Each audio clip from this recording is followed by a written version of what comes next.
3 years. We've come so far in just 3 short years. Your team deserves credit as well, Mr. Lightning Bolt. Just doing our job, Mr. Prime Minister.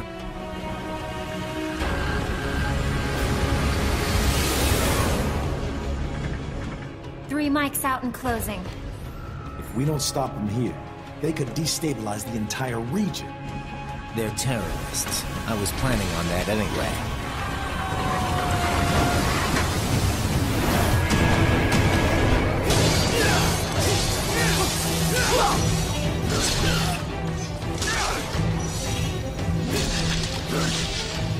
Perhaps I was wrong about these private military companies. We prefer private security providers, sir. Courtney, what is happening? We got hit, sir. Cyborg. Whose? XF comes up unaffiliated. He's got friends on our 12. Raiden. I'm on it. Guard the Prime Minister. And there he is now, Jack the Ripper. Your reputation precedes you. Liberian, but white as snow. A natural-born killer, even as a child. Expose someone to anger long enough, they will learn to hate. They become a carrier. Envy, greed, despair. All means, all passed along. My sword is only a means to justice. I protect the weak. I don't prey on them. Alright everybody, welcome to the review for Metal Gear Rising Revengeance. This is a game that came out not too terribly long ago, just this past week, and I'm finally getting a chance to really sit down after playing through the game, giving you my my take, my spin on this game. Let's go ahead and get this out of the way. For those of you who are fans of the Metal Gear Solid series, go ahead and prepare yourself, because I've talked to a lot of people about this, and a lot of those I've talked to have been very divided on this game.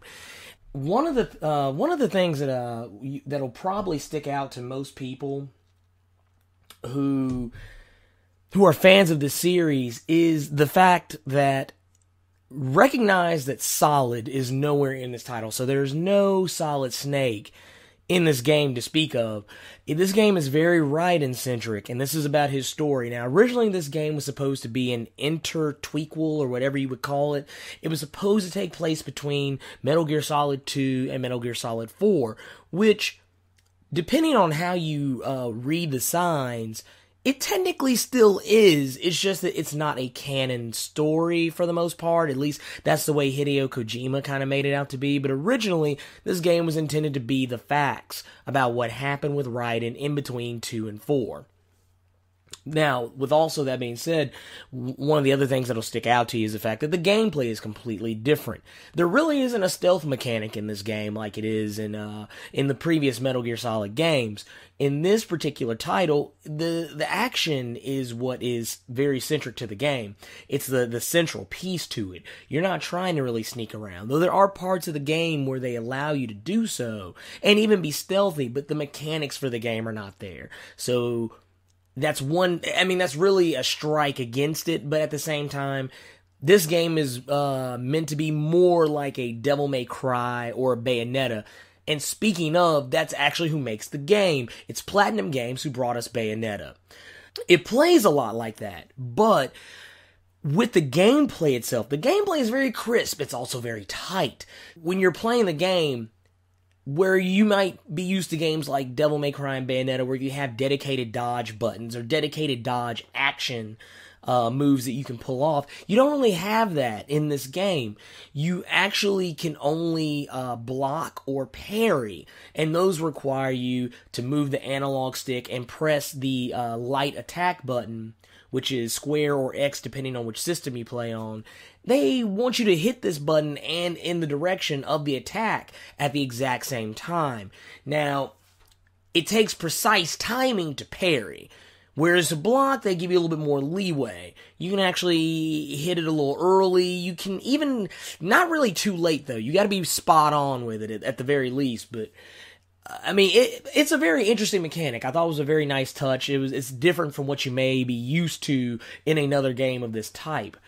Another good thing about this game that I want to point out is the fact that you can really feel like a badass going through this game. I mean, with the sword that you use, you can pretty much run roughshod all over an entire group of people. I mean, in this game, I was taking on anywhere in the neighborhood of 5 to 7 or 8 enemies at any given time, and there were times I did feel like, man, I'm overwhelmed, but at no point did I feel like I didn't have the tools or the capability to handle the situation.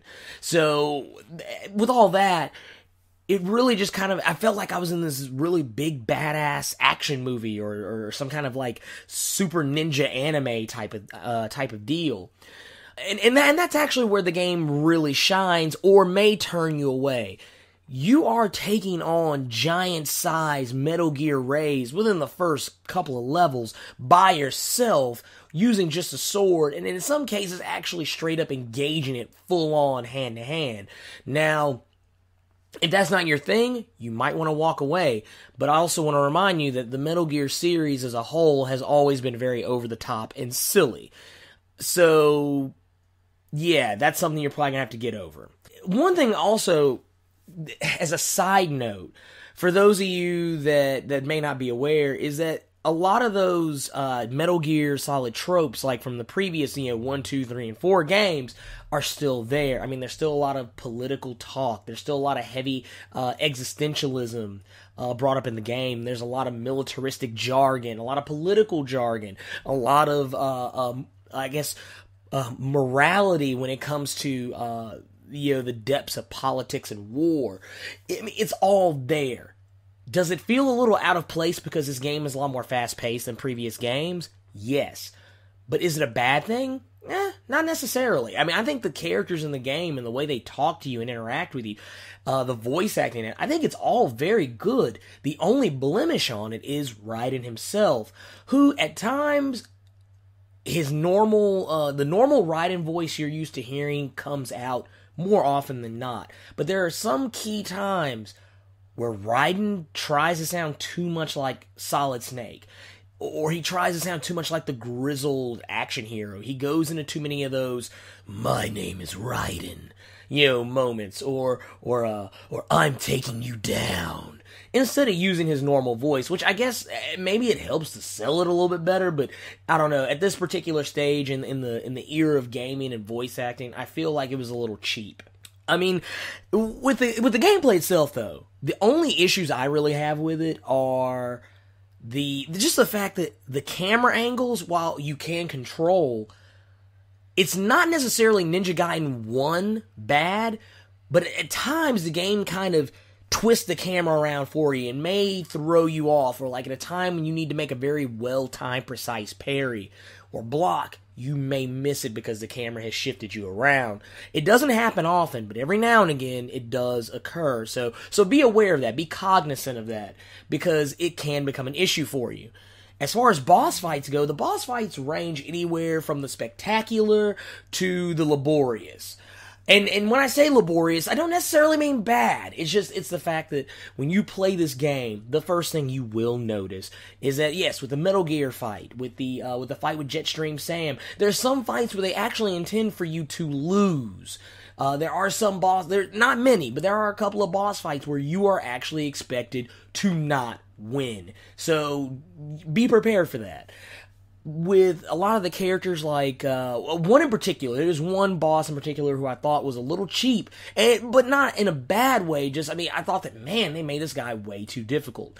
And it's not. Now, once you know how to fight him, he's not hard to fight at all. He's just more of a going through the motions boss. But if you don't know how to face him down, you will probably break a controller or two. But I'm going to go ahead and give you a heads up about that. What you want to do is you want to have your parrying and your blocking down to a science. You want to have your game, as it were, airtight. So definitely, be prepared for this by the time you reach mission R3 and mission R4, because it will come back to bite you. And while we're talking about boss fights, another thing I want to throw in real quick, this is just kind of a little nod that I thought was really cool, is that Platinum Games got smart about how it dealt with the weapons that you receive in this game.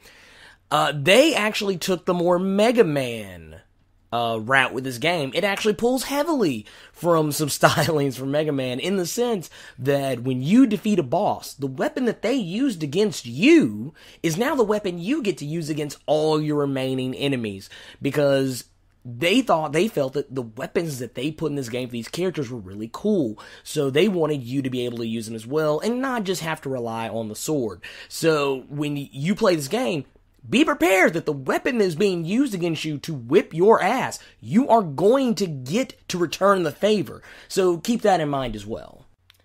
Another thing that you'll probably also want to keep in mind too is the fact that the blade mode is very precise.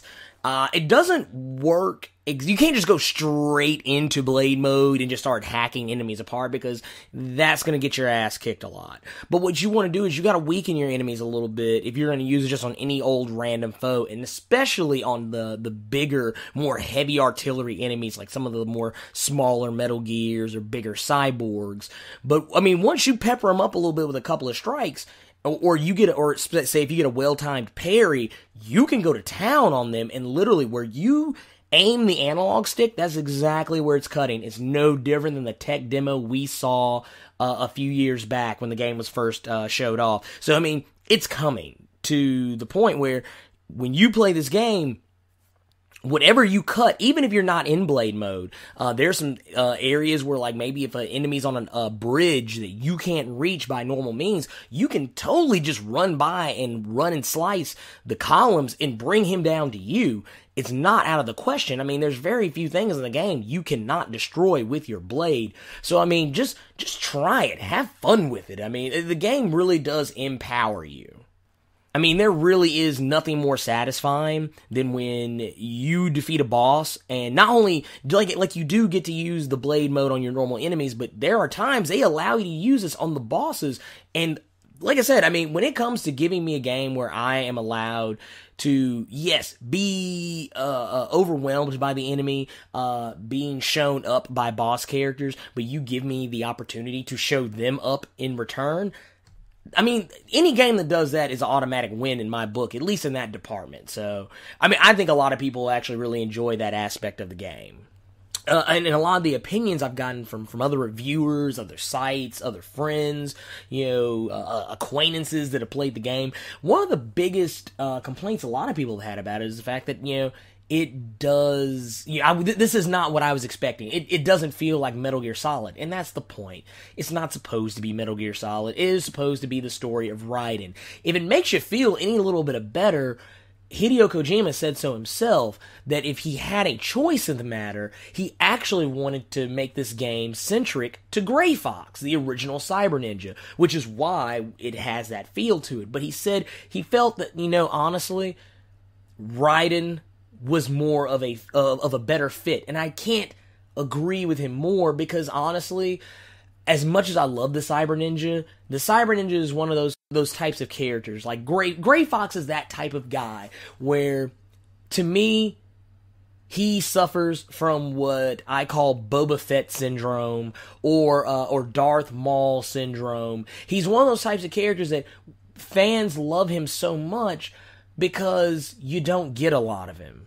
You don't really have time to see any of his actual characteristic flaws, so he's more romanticized in fans' eyes versus a character that, would have hung around a little bit longer, much like Raiden or Solid Snake has, for that matter. But I mean, and enough about really comparing these games, because honestly, I mean, this game can be judged on its own merit alone. One thing I'll definitely say for it is the fact that the game is solid, the game is tight, it has a few glitches here and there, but ultimately the game is beautiful. Platinum Games did an amazing job with this, and I really couldn't recommend it any more than what I'm about to. I won't say that the game is fan-freaking-tastic, because it is not. It's not one of those games I feel like everybody is going to love, or that I feel is in that upper echelon of games, because I mean, the first game I can't help but compare it to is not a Metal Gear Solid. It's going to be Bayonetta. And with that being said, I think Bayonetta is the superior game in Platinum Games' stable. But I would have to say that Metal Gear Rising Revengeance is a very close second. So I feel this game is worth $60. It is worth a full pay on the first day. I mean, I feel like this is a game that you can enjoy. It is short. However, it does have a lot to keep bringing you back. Harder modes, more unlocks, more upgrades, and tons of hidden secrets. Just literally, the game is frothing at the mouth with hidden secrets. So I recommend this game. Really think, especially if you're a fan of Metal Gear and you don't have a stick up your ass about it, I really feel like you'll enjoy this game. I mean, heck, I was one of the game's biggest detractors. I thought the game looked stupid. The first time I saw the trailer and saw Raiden grab Metal Gear Ray by the tail and swing him around and slam him on his own body, I thought it was the dumbest thing ever. But when I was playing it, I felt like a badass. And that is what's important. So, like I said, so comment below in the comment sections, keep it real with me like I keep it real with you, and tickle that subscribe button so you can stay up to speed with all the new content, and also stay tuned for the full Let's Play of Metal Gear Rising Revengeance, brought to you by The Realist. You really have to do this? Look, I'm fed up with all of it. Companies like ours, yours, bend the laws when it suits business. Why not bend it when it can save innocent lives? We've already commenced VR training. Same one old Georgie boy used on the kids in Liberia. I learned young that killing your enemies felt good. Really good. Are we both here only to fight, then? We're just suppliers. We don't create the market for war. Did you think every battle in history was all part of some big old conspiracy? I thought they had a choice. A fair choice. Not like you. Every cyborg is a person. People are different. Not so black and white now, is it? Is your cause just? Or is that just what you tell yourself? Sam tells me you see your weapon as a tool. Now there's a pretty meme. Exquisite. It seems we have less in common than I thought. Now I see. You deny your weapon its purpose. Here's what happens when you bring a tool to a sword fight. It's over. Down you go. You're right. But you... all this is a wake-up call to what I really believe. What I really am. I'm impressed with your little toy. But your plan ends here. Adios, amigos.